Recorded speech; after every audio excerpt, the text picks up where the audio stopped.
রাসূল সাল্লাল্লাহু আলাইহি ওয়াসাল্লামের 11 জন স্ত্রী ছিল। এর মধ্যে সবচেয়ে রাগী ছিল আম্মাজান হাফসা রাদিয়াল্লাহু তাআলা আনহা। কারণ আম্মাজান হাফসা রাদিয়াল্লাহু তাআলা আনহা ছিলেন হযরত ওমর ফারুক রাদিয়াল্লাহু তাআলা আনহুর কন্যা। ওমর ফারুক রাদিয়াল্লাহু তাআলা আনহু বড় রাগী ছিলেন। ওমর রাদিয়াল্লাহু তাআলা আনহু এমন রাগী, রাসূল করিম সাল্লাল্লাহু আলাইহি ওয়াসাল্লাম বলেন, ওমর যে রাস্তা দিয়ে যায় ওই রাস্তা দিয়ে শয়তান পর্যন্ত 40 দিন যায় না। 40 দিন পর্যন্ত শয়তান ওই রাস্তা দিয়ে যায় না। উহুদ যুদ্ধের পরে যখন আম্মাজান হাফসা রাদিয়াল্লাহু তাআলা আনহার স্বামীর ইন্তেকাল হয়ে গেল, আম্মাজান হাফসা রাদিয়াল্লাহু তাআলা আনহা নিজের বাবা ওমর ফারুক রাদিয়াল্লাহু তাআলা আনহুর বাড়িতে চলে গেলেন। বাড়ির দিকে মনক্ষুণ্ণ অবস্থা, স্বামী নাই।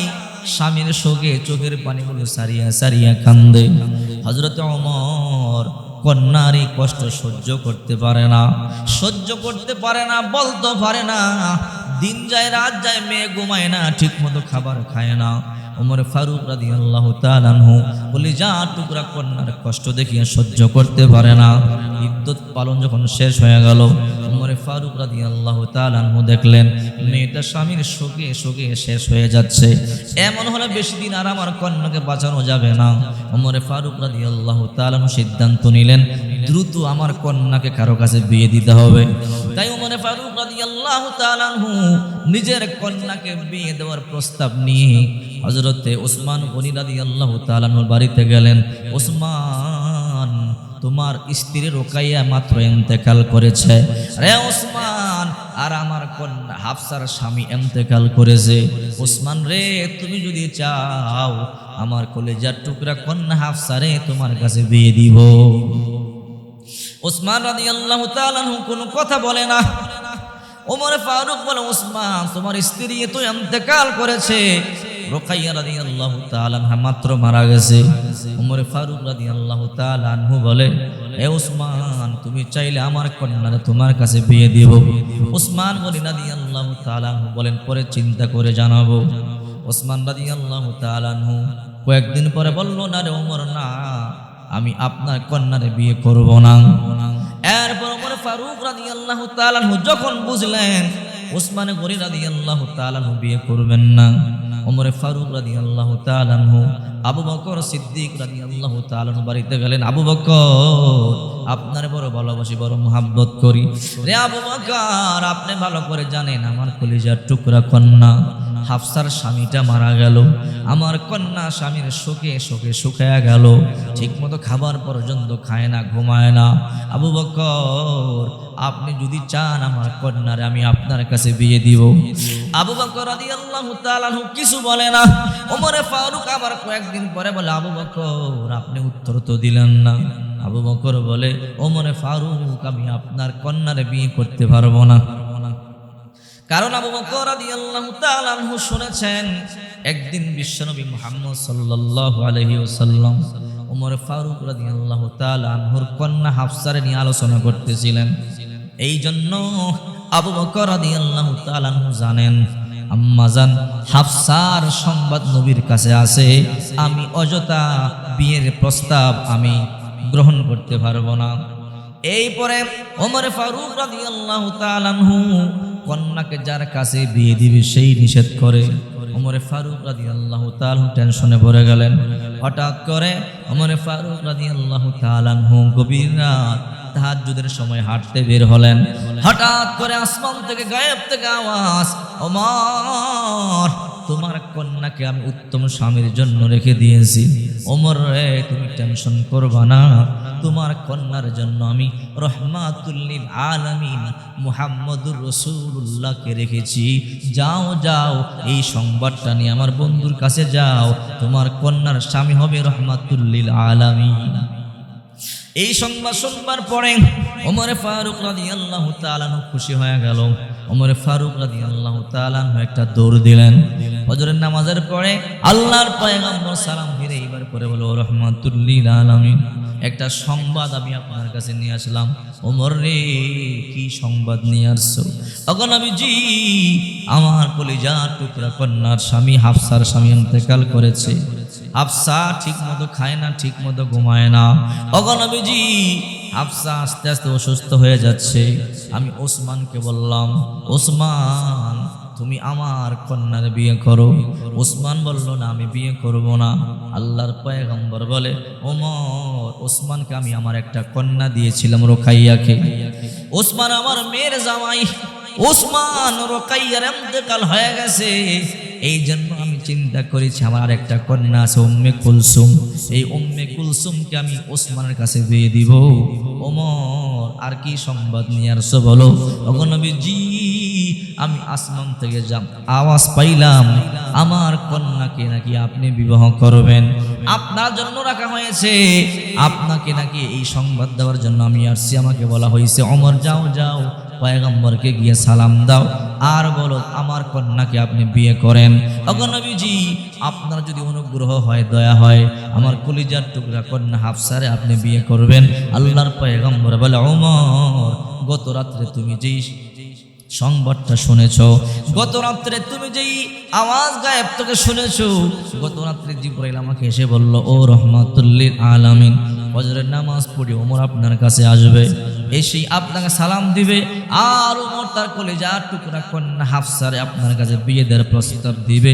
ওগো নবীজি, আল্লাহ তাআলাও চায় হাফসারে আপনি বিয়ে করেন, ওমরকে ফিরায় দিবেন না, হাফসার প্রস্তাব আপনি গ্রহণ করে নিবেন। ওমর আমি রাজি। বিয়ে হয়ে গেল। বিয়ে হওয়ার পরে আম্মাজান হাফসা রাদিয়াল্লাহু তাআলা আনহার বয়স কম, মাঝে মাঝে পয়গম্বরের সাথে একটু রাগ করে। হঠাৎ করে একদিন ওমর রাদিয়াল্লাহু তাআলা মন খারাপ করে বসে আছেন। ওমরের বিবি বলে, ওমর আপনার মন খারাপ কেন? তোমারে বলবো কেন?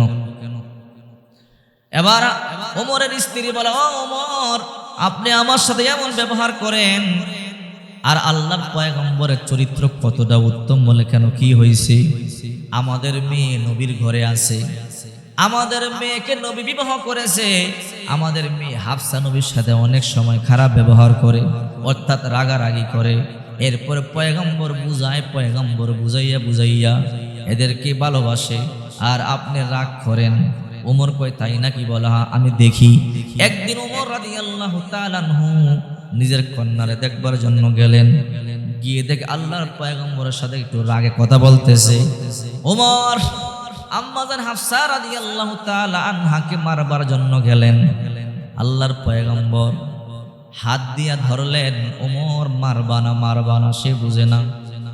আল্লাহর পয়গম্বর বলে, এ হাফসা সাবধান, আর জীবনে কোনোদিন যেন পয়গম্বরের সামনে উঁচু কণ্ঠে আওয়াজ না শুনি। যদি উচ্চ স্বরে কথা বলো, আমি উমরে ফারুক তোমাকে এমন মারি দিব, কোনোদিন তুমি ভুলবা না। আল্লাহর পয়গম্বর বলে, হাফসা দেখছো, তোমার বাবার মায়ের থেকে আমি তোমারে বাঁচাইয়া দিলাম। আম্মাজান হাফসা রাদিয়াল্লাহু তাআলা আনহা রাহমাতুল লিল আলামিন, আমি ওয়াদা দিলাম গো, আর জীবনে কোনোদিন আপনার সাথে আমি রাগ করব না। আল্লাহর পয়গম্বর বলে, ইস্তাউসু বিন নিসাই খায়রা ফা ইন্নাহুন্না খুলিকনা মিন দিলা, নারীদেরকে বাম পাজরে বাঁকা হাত দিয়ে বানানো হয়েছে। হে পুরুষেরা, সাবধান, বাঁকা সোজা করতে যাইও না, তাহলে ভেঙে যাবে। আবার বাঁকা হার বাঁকায় ছেড়ে দিও না, বাঁকাই থেকে যাবে। সাহাবায়ে কেরাম বলে, ইয়া রাসূলুল্লাহ, বাঁকা হার সোজা করতে যাব না, ভেঙে যাবে, আবার ছেড়েও দিব না, বাঁকা বাঁকাই থেকে যাবে, কি করব? আল্লাহর পয়গম্বর বলে, ফাইজুহুন্না ফাইজুহুন্না, ওয়াজ করতে থাকো, বয়ান করতে করতে বুঝাইয়া বুঝাইয়া সংসার করো, আল্লাহ তাআলা উত্তম প্রতিদান দান করবে। এই জন্য আল্লাহর নবী রাহমাতুল লিল আলামিনের 11 জন স্ত্রী ছিল, এর মধ্যে সবচেয়ে রাগী ছিল আম্মাজান হাফসা রাদিয়াল্লাহু তাআলা আনহা। কারণ তার রক্ত তো উমরের রক্ত, কারণ উমর এমন রাগী, উমরের গায়ের মধ্যে তো আল্লাহ পাক রব্বুল আলামিন এমন রক্ত দিয়েছে, কথার আগে তরবারি চলে।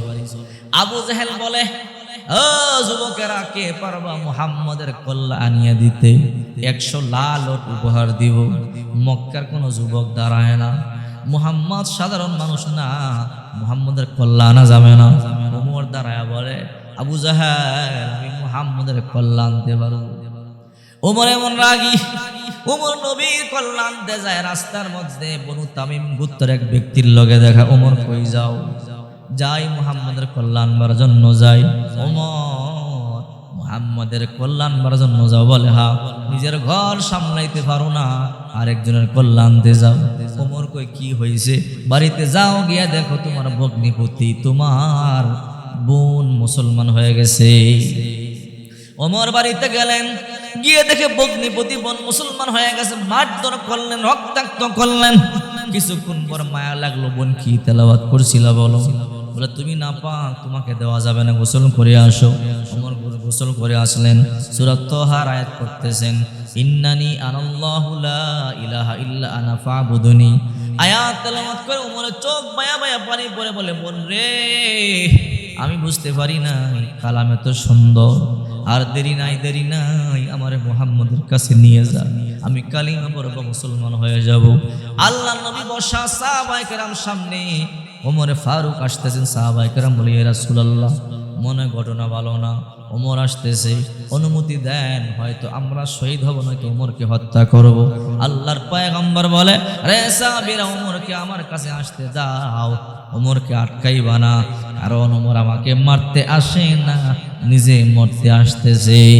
আয়েশা বলে, কদমের মধ্যে চুমা দিয়ে বলে, নবীজি